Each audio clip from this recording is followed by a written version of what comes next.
Did you see Big Play Slay back here? Wow. You are Locked On Lions, your daily Detroit Lions podcast. Part of the Locked On Podcast Network, your team every day.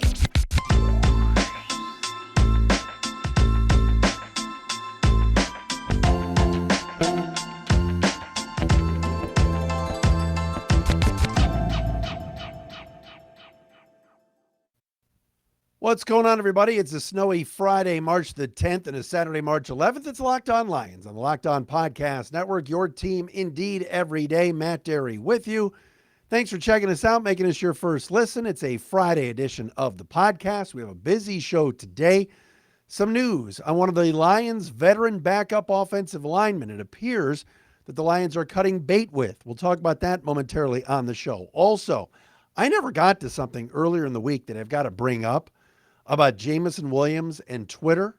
I'll do that coming up momentarily, but I got to start, and we will start, with this Darius Slay news, which I think is absolutely crazy. We'll do that and all of that today here on Locked On Lions. Again, Matt Derry with you. Hope everybody is safe and doing all right. We had a little snow earlier today. Of course, you can follow us and find us on Twitter at Derry Speaks, at Locked On Lions on Twitter, the Matt Derry Facebook fan page.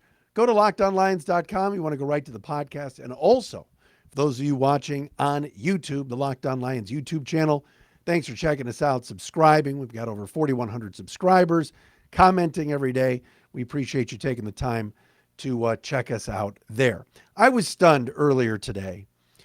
Diana Rossini from ESPN, who I used to follow on Twitter, and I don't anymore, but she put out a report this morning that the Philadelphia Eagles have granted a Darius Slay request to let him go out and find a trade. And I was like, wait a minute, what? Darius Slay is going to be available? Darius Slay is on the last year of his contract. He's going to be paid $17 million this season. There were a lot of rumors over the past few weeks about the Eagles interviewing Matt Patricia to be an assistant coach somewhere. Slay, of course, hates Patricia. That story hasn't gone away in years. It's still brought up today after 3 or 4 years. Slay and Matt Patricia. And so there was speculation earlier today that, wow, it's so bad between Darius Slay and Philly that Slay wants out and has asked for a trade. So Diana Rossini from ESPN reporting that he wants to be traded, and the Eagles have told him and his agent, Drew Rosenhaus, to go, seek it out, look for it, etc., which is sometimes what teams do. Again, I was stunned. Now there are reports, Albert Breer among others, saying, no, that's not 100% true. Darius Slay is unhappy with his contract. He wants an extension because this is the last year of his deal. He doesn't want to go into the next season on a 1-year contract. But no, the reports aren't true that he's asking to be traded. There are various reports out there about this Slay situation. Well, if you listen to this podcast or you watch us, you know this about me. I'm of the belief that when there's smoke, there's fire. All right? Somebody's unhappy. Darius Slay wants a new deal. Brandon Graham just got a new 1-year deal, the pride of Detroit, with the Eagles. He's coming back. Philly has had a lot of turnover over the past few weeks, whether it be some players that are likely going, like Javon Hargrave, the assistant coaches that are out, Jonathan Gannon, who was the defensive coordinator, leaving to become the head coach of the Arizona Cardinals. But it does appear that Darius Slay does not want to be playing on a 1-year deal. If he's going to be traded, I'm not 100% buying that, but the report is out there. Well, I got to bring it up, right? What do the Detroit Lions need? They need a cornerback. They need cornerbacks, multiple. Right now, if you look at the roster, because Will Harris is a free agent, Mike Hughes is a free agent, Amani Oruwariye is a free agent, and he's not coming back. It's basically Chase Lucas, Jeffrey Okudah, and Jerry Jacobs.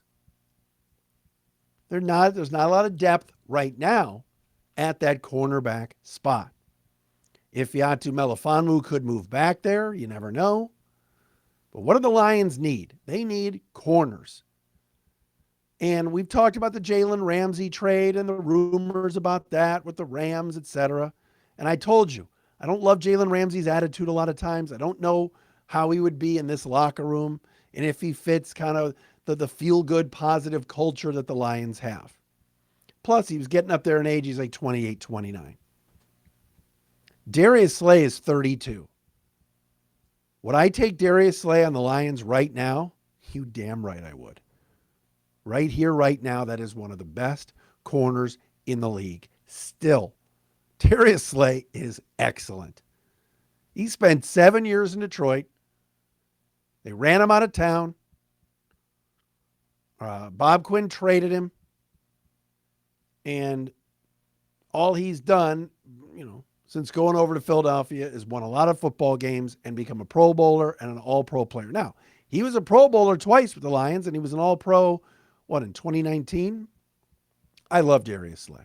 I'm a big play Slay fan. So if you're here to tell me right now, would you trade for Darius Slay? The answer is yes. Yes. You're at the precipice of something here. What did we talk about yesterday on the show? The NFC North is there for the taking. It's wide open. The Vikings are cutting players left and right. The Bears stink. The Packers are about to lose Aaron Rodgers to the Jets and going with Jordan Love. We don't have any idea if Jordan Love can play. But would you add Darius Slay and bring him home? Yes, he loved it here. The only reason he wanted to leave here was because of Matt Patricia. He toughed it out after Patricia called him out that first year when Patricia got the job, and there's those reports and those stories about how Matt Patricia basically just embarrassed Slay in front of the whole team and accused him of doing some, he didn't say it this way, but he made some sexually derogatory statements about Slay with other cornerbacks when they worked out over the summer. I mean, it was awful. How he was treated was awful. Now, was Darius Slay always squeaky clean and always positive? And though there were some tweets and there were some other things, sure. But he really liked being here. And the Lions need cornerbacks. Could they sign Jamel Dean in free agency and not spend $17 million and get a younger guy for $14 million? That's possible. Could they trade for Jalen Ramsey? Could they draft a corner at 6? Absolutely. But I'd bring Darius Slay back here right now. And I'd give him a long-term deal. Why not? Lions right now are $23 million under the cap. They can maneuver some things to get more under the cap, and you're bringing in a veteran player that at 32 has not missed a beat. He hasn't. He's continuing to play at a very high level despite his age.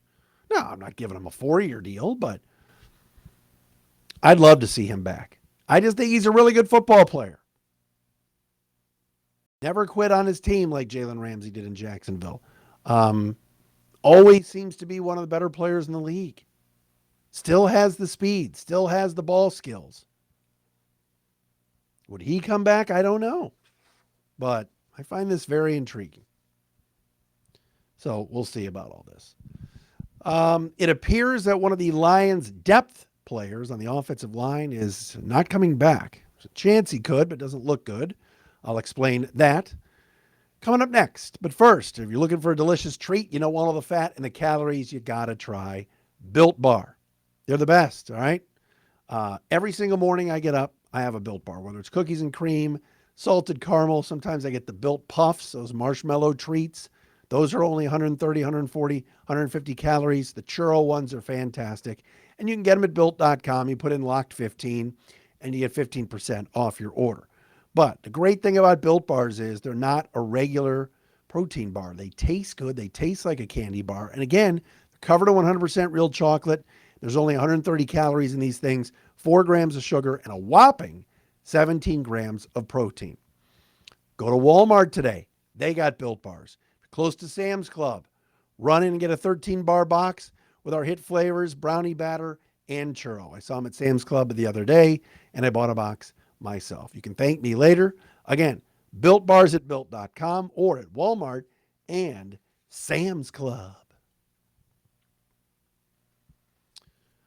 Friday edition of Locked On Lions right here on the Locked On Podcast Network. Hope everybody is doing well. I spent the morning today working, and then I took about a 20-minute break to watch the Adrian Red Autry press conference. Red is his nickname. That is a former point guard at Syracuse when I was there in the mid 90s, and now the new head coach as Jim Boeheim has stepped down and retired, and Red's getting the job. So I got to give a shout out to my man Adrian Autry. First time I ever heard the classic rap song, Mind Playing Tricks on Me by Ghetto Boys, was in Adrian Autry's car in the fall of 1991.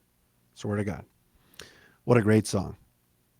I sit alone in my four-corner room staring at candles. If you don't know that song, check it out. All right, Tom Pelissero from the NFL Network reporting this afternoon that the Detroit Lions are not going to tender a contract to soon-to-be free agent Matt Nelson. So he's going to become an unrestricted free agent. Nelson, of course, has been the kind of a swing tackle, left tackle, right tackle backup for the last few years. When they go jumbo and they put 6 offensive linemen in the game, a lot of times they use Matt Nelson.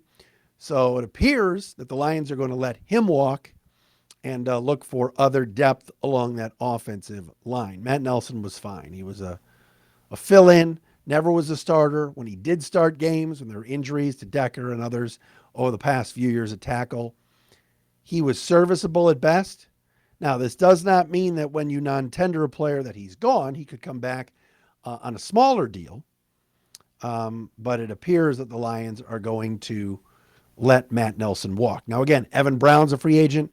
Halapoulivaati Vaitai, at least right now, is still on the roster. Could be a cap casualty.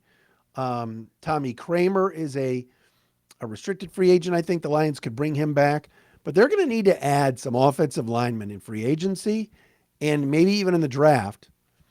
We've talked about it numerous times here about getting a right guard here, especially if Vaitai is gone. Now, Vaitai is right now is still here, but you got to figure that the Lions are going to add some depth on the offensive line at some point here coming up, maybe Monday when free agency starts. Or maybe late in free agency and also in the draft as well. That's the one thing, though, when you talk about the Lions that you are really feeling good about is those 4 starters. Look, Hal Vaitai can play, all right? He was pretty good 2 years ago at right guard. Again, expensive, and if they cut him, they'll save $6.5 million. But if you bring Vaitai back, if they like him, I wouldn't have an issue with it. And you put him next to Sewell and Ragnow, Jonah Jackson on the other side, who's free agent after this year at left guard, and Taylor Decker. That's just where you win. You know, we could sit here and talk about the Jets getting Aaron Rodgers and this player going here and that player going here. If you have a solid and steady offensive line, and you look at what the Kansas City Chiefs did to that Eagles D line in the Super Bowl, how they dominated up front, that's still where you win. So the Lions got lucky this past year in their 9-win season that mostly the offensive line was healthy. Other than Vaitai being lost for the year, you got all you could get out of Sewell. Ragnow pretty much played every game, I think, or close to it. Jonah Jackson maybe missed a game or two. Taylor Decker was very serviceable and solid and available. What's that old saying? Your best ability is availability. Keeping that offensive line intact is so important. And Hank Fraley's back, the Lions O-line coach, and he's fantastic. All right, I didn't really want to do this, but I'm going to. It's a Friday show. We're having a little fun. I'm going to try to keep this as light as I can. But Jameson Williams has been in the news again. And I didn't really touch on it earlier in the week, but I'll do it today. And we'll do that next. All right, so this came to my attention a couple of days ago. I think it was Monday or Tuesday, but there was all these rumors about Lamar Jackson to the Lions and how Vegas, Bet Online in Vegas had odds that the Lamar Jackson's best landing spot or most likely landing spot was going to be Detroit at 3-1 odds, which is outrageous. Lamar Jackson's not coming here. All right. And I know that that could become a topic anytime a good player becomes available. And it sounds like the Ravens have no interest in him, although even though they threw that kind of unprotected tag on him, other teams can negotiate with Lamar Jackson starting on Monday. But there was that notion that, hey, maybe the Lions should take a look at him and then trade Goff. And I said, that's ridiculous. But there was a tweet on Monday, I believe it was from Woodward Sports, that had a picture of Lamar Jackson in a Lions uniform. And it kind of said, oh, would you want Lamar Jackson here? I mean, they're doing their job. They're drumming up business for their site and everything else. And you look at the likes on the tweet, and one of the players that liked that tweet, or just one of the people that liked that tweet, was Jamison Williams of the Lions, the wide receiver. And, we have talked about on this program before that Brad Holmes has called out Jamison Williams not once, but twice, sort of publicly, said something about, hey, we got to do better with accountability with him on both sides. Jamison's got to put the work in. He said it in his postseason presser, and he brought it up at the combine a couple of weeks ago, too, about Jamison Williams earning, we love him. He's dedicated, but there's got to be some accountability on both sides. And I told you that I've talked to some people in the organization, and they've said the same thing. They're not getting rid of Jamison Williams. They're not cutting him. They're not trading him. They're not giving up on him. He's a young player. He's 21, 22 years old. They moved up in the first round to get him last year for a reason. But there's also a reason why when he was deemed healthy and put out on the field, he barely played. He caught one pass the whole year. It was a touchdown, caught one pass. And they ran him on a reverse once. Didn't get a lot of burn because guys like Josh Reynolds, Khalif Raymond, who were above him, obviously Amon-Ra St. Brown and DJ Chark were going to play, but Raymond and Reynolds, heck, even Tom Kennedy and some others, got more snaps than Jamo because I don't think the coaches thought he was earning opportunities yet in practice. Why is Jamison Williams liking a tweet that is a picture of Lamar Jackson in a Lions uniform? Again, that's just a stupid move. Jamison, your quarterback is Jared Goff. I don't know if you have any chemistry with him. Maybe you don't like him. I don't know. But don't do that on your social media. Why would you like a tweet that's talking about Lamar Jackson coming to Detroit? You shouldn't like that publicly. You hit the like button for something like that. It gets idiots like me talking. And people go, oh, Jamison Williams liked the tweet. He's on board for Lamar coming to Detroit. But your quarterback is Jared Goff, who had a Pro Bowl season. You shouldn't be liking tweets talking about other quarterbacks coming to your town. You want to be working with the guy the Lions have faith in. And oh, by the way, have under contract for this year and next year. Maybe it's just an immature kid that hit a like button and maybe somebody will get to him with the organization. But it's little things like this that I'm talking about that concern me a little bit. Again, I hope he grows up. I hope he has a great year. I'm expecting big things. Brad Holmes said the same thing. But then you see something like that. You didn't see any other play. You didn't see Jamal Williams liking that tweet, or DeAndre Swift, or St. Brown, or Brock Wright, or any of the offensive linemen. So I don't want to spend a lot of time on it. Some of you are probably going, you just did. Just bringing it up. Hopefully, this kid has a great offseason, and we're not even talking about it. All right, next week, free agency starts where you can talk to players on Monday. We know a lot of things are going to leak out, like agreed in principle. They're discussing. Monday is going to be busy. So we are ready for it right here on Locked On Lions. We will see you next week.